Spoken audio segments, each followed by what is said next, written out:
Рубрика «Лучшее обновление модов» вернулась. Всем привет, я Нао. Сегодня посмотрим на новые моды, которые вышли за полгода отсутствия выпусков, интересные обновления, выпущенные в этот период, и на статистику мод-сцены. Не забудьте поставить лайк, подпишитесь на канал и погнали!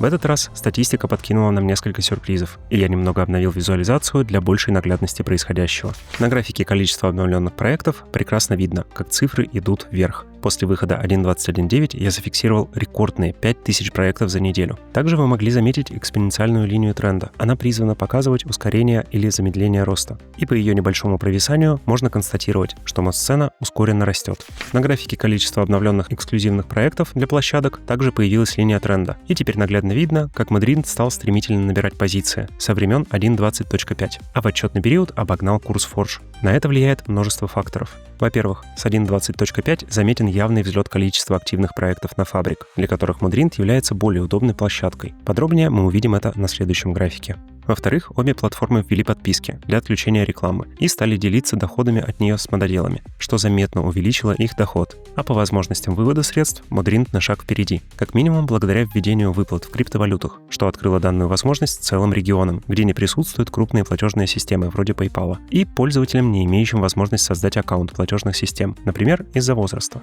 В-третьих, лаунчер у Modrind получился крайне удачным, и я все чаще вижу, что многие из моих зрителей предпочитают его. Но это скорее анекдотическое доказательство. Если у вас есть предположения о других причинах наблюдаемой ситуации, буду рад прочесть в комментариях. Переходим к самому волнующему графику. Количество обновленных проектов в разрезе используемых загрузчиков. Как и говорил, тут явно заметен взлет Fabric после 1.20.5, и он стал обгонять Forge почти на каждом выходе новой версии игры. А благодаря экспоненциальным линиям тренда, теперь мы можем более наглядно видеть, популярность каких загрузчиков стагнирует, а каких растет. Среди стагнирующих у нас Forge и Quilt, в то время как датапаки и Fabric постепенно растут, а Neoforge вообще улетел в космос и в момент выхода 1.21.9 впервые обогнал Forge. Тут я вынужден заметить, что традиционно, чем моложе проект, тем быстрее он растет, при условии, что проект нормальный. И Neoforge как раз из таких. Но радоваться, что теперь у нас есть один загрузчик для всего, еще очень рано. Многие моды до сих пор не перешли на 1.21.1, где правит Neoforge, а на последующие версии контентные моды вообще почти не обновляются. Так что продолжаем следить за тенденциями.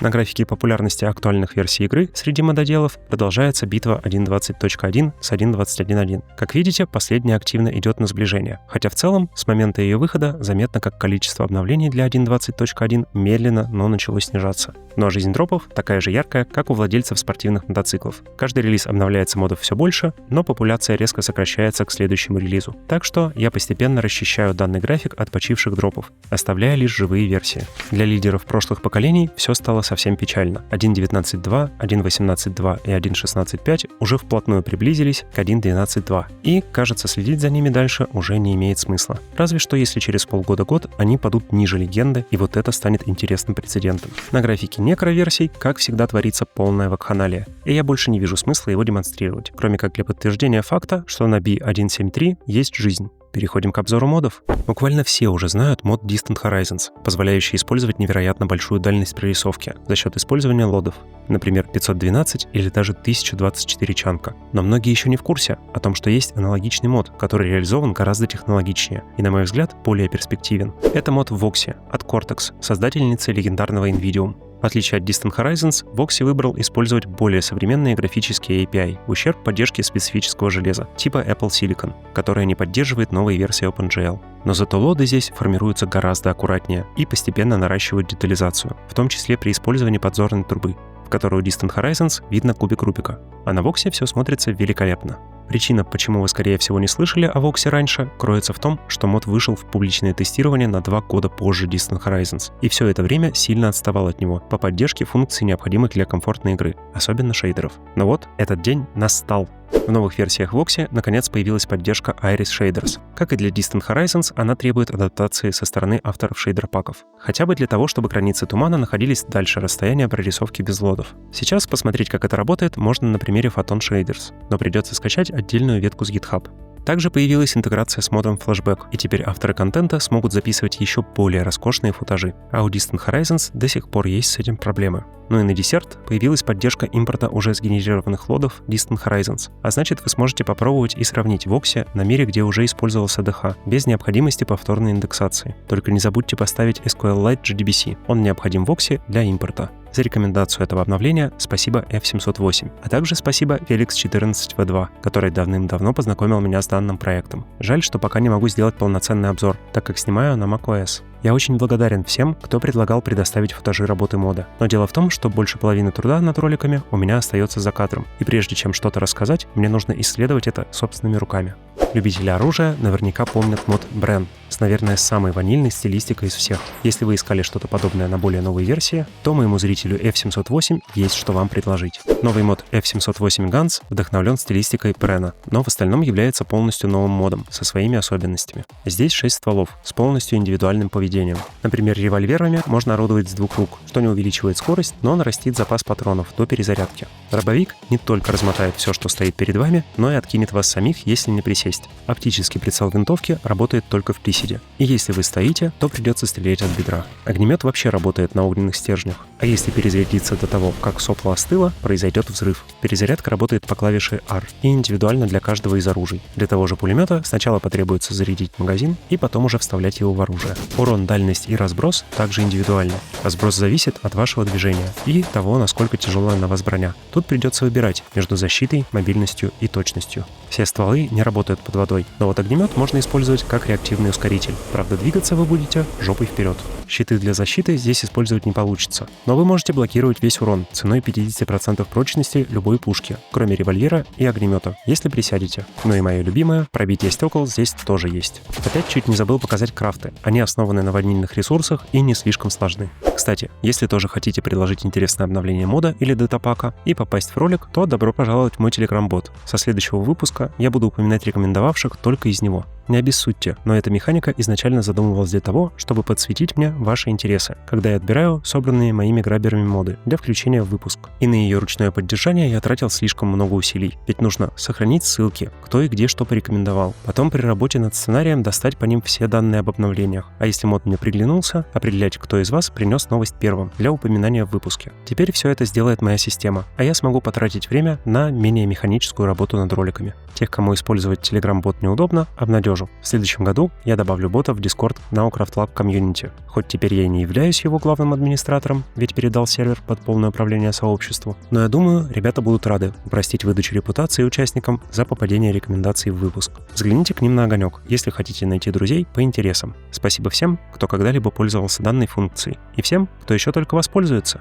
Интерфейс Майнкрафта никогда не отличался выразительностью и погружением, ни звуков, ни визуальных эффектов, просто плоские строгие поверхности. Как хорошо, что у нас есть огромное количество модов, улучшающих данный аспект игры различными способами. И сегодня я хочу познакомить вас с новинкой от разработчика LoppyMine, у которого часто заказывает ClashRake. Inventory Particles — это мод, добавляющий частицы при взаимодействии с предметами в инвентаре. Причем эффекты проработаны индивидуально для всех предметов ванильной игры и отличаются не только текстурой, но и физикой поведения, цветами, а также могут быть скомбинированы в разных вариантах. Просто взгляните, как это выглядит.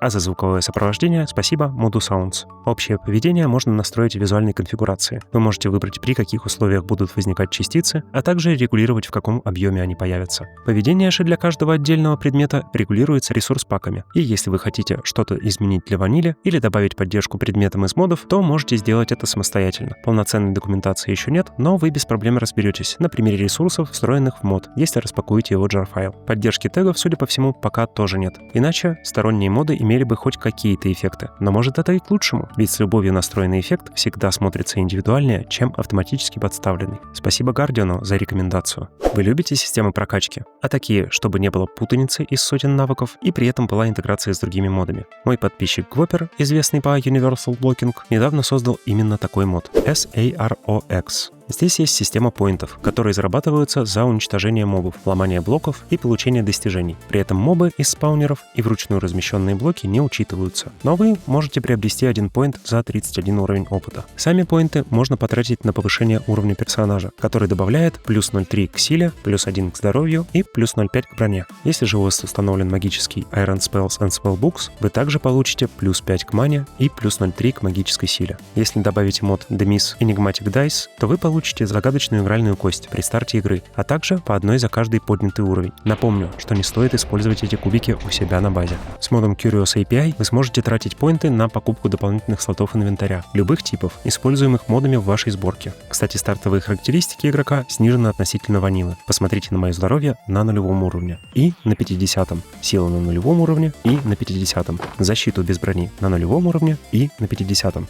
Да, определенно хуже быть на 0-м уровне, чем на 50-м. Помни об этом. Если вам понравился мод, но вы хотите поиграть на фабрике, то используйте Killed. С ним все вполне работает. А если не знаете, что это такое, то посмотрите мой ролик о нем. Немного отвлечемся на важную новость. Mojang меняет нумерацию версии игры. Если раньше все версии Java выглядели как единица, точка, номер крупного обновления, точка, номер фикса, то теперь первой цифрой будет год, второй номер дропа и третья цифра все так же отвечает за номер фикса. Соответственно, следующая за 1.21.11 версия будет под номером 26.1. 2026 год. Первый дроп.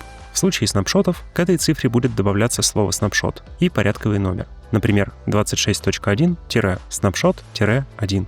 И если отказ от единицы в начале назревал очень давно, ведь двойкой могла стать только совершенно новая игра, то полное изменение нумерации вызвано переходом на дропы. Mojang не решились повышать вторую цифру и зачем-то стали повышать номер фикса, что просто полностью уничтожило какой-либо смысл старой нумерации. После этой новости уже со 100% уверенностью можно сказать, что контентных обновлений крупнее дропов больше не будет. И даже если разработчики не уложатся в один дроп для какого-то крупного обновления, то все оставшиеся изменения будут внедряться в последующих версиях малыми порциями, рядом с запланированным в них контентом. Для мод-сцены это означает минимум две вещи. Первое. Придется внести изменения в загрузчики, ведь от алгоритма выстраивания порядка версий зависит распознавание, совместим ли с ней мод. Например, мододел может указать, что минимальной совместимой версией является 1.20.1, а максимальную не указывать. Значит, мод должен считаться совместимым со всеми последующими версиями, включая снапшоты. Вторым изменением является то, что можно оставить надежды на использование крупных обновлений игры в качестве ориентиров для портирования контентных модов. Так что теперь в качестве маяков остаются только крупные технические изменения, например, отмена обфускации или активация Vibrant Visuals. И если ни то, ни другое не заставит мододела двинуться дальше 1.21.1, то я уже не знаю, что должно случиться. Разве что собственный загрузчик от Mojang, намеков на который пока нет.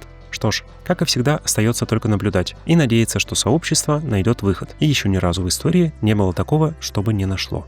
Сейчас крупные контентные моды застряли на версиях 1.20.1 и 1.21.1. Почему так произошло, я рассказывал вот в этом ролике. И мы, как любители модов, теперь не можем играть на дропах, так как там нет интересующих нас проектов. Но что делать, если хочется получить новый контент из оригинальной игры? Тут на сцену выходят бэкпортирующие моды. Например, Vanilla Backport. Это машап сразу из нескольких дропов, переносящий весь контент и механики на более старые версии. Его отличительной особенностью является поддержка всех популярных загрузчиков и то, что используются ассеты оригинальной игры, и вы практически не заметите разницы. Правда, это накладывает ограничения на коммерческое использование данного проекта, так как текстуры и звуки принадлежат Mojang. Еще здесь старательно сохранены все оригинальные идентификаторы, а значит любые ресурс-паки для новых версий будут совместимы. Посмотрите, как работает с Fresh Animations на счастливом гасте в оригинальной версии 1.21.10 и с Vanilla Backport под 1.20.1. По наклону моба на поворотах это отчетливо видно. Кроме того, вы буквально можете перенести мир, созданный бэкпортом, на последнюю версию игры и ничего не потерять. Смотрите, я в Бледном саду на 1.20.1, и вот я запускаю данный мир на 1.21.10, уже без Vanilla Backport. И ни блоки биома, ни предметы в моем инвентаре никуда не пропадают.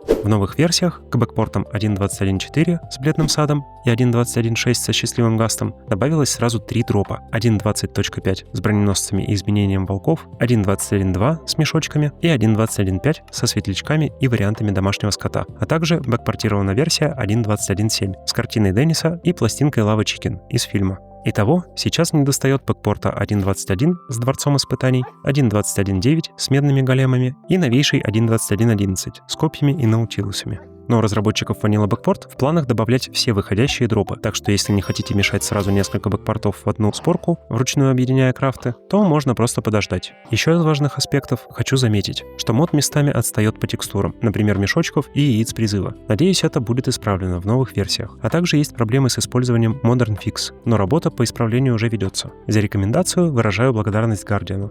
Помните эту легенду? Бур из Industrial Craft в свое время перевернул мое представление об удобстве ручной добычи ресурсов в Майнкрафте. И новый мод POS от моего подписчика OneFoxy2, также известного по Better Mod List, переосмысляет данный инструмент в отрыве от других индустриальных модов. Теперь в сундуках заброшенных шахт вы можете найти вот такой двигатель, который не требует ресурсов для работы, но тратит прочность сменных насадок, которые вставляются и извлекаются по аналогии с механикой ванильных мешочков. Насадки вы можете крафтить из привычных ресурсов, и они будут отличаться прочностью, скоростью работы и возможностью добычи определенных руд, точно так же, как и ванильные кирки. Но бур заменяет не только кирку, он работает и как лопата, что очень удобно. Во время работы воспроизводится анимация, и появляются частицы. Звук также можно включить в настройках мода, если захотите. В общем, получилось очень сбалансировано. Используя бур, вы платите за удобство и скорость большим расходом ресурсов на крафт насадок. Но что делать, если хочется, например, копать 3×3 или создать насадки из материалов других модов? Все это можно реализовать уже сейчас, через датапаки, задав текстуры, скорость, прочность, правила добычи, урон и радиус. Крафты же создаются стандартным для датапаков образом. Благодарю за рекомендацию, анонима. Как вы могли заметить, в выпуск попали только те обновления, которые присылали зрители. К сожалению, последние полгода прошли для меня очень нелегко, и я не мог регулярно заниматься проектами NaoCraft Lab, так что отдаю вам долги, ведь вы старались мне помочь, поддерживали, и я очень за это благодарен. Жизнь моя до сих пор не наладилась, но я учусь выкраивать время на ролики в имеющихся условиях. Так что в следующем году обязательно ждите новые выпуски, уже не только с вашими рекомендациями, и другие обновления в моих проектах. Всем счастливых праздников и хорошо отдохнуть. До встречи в следующем ролике.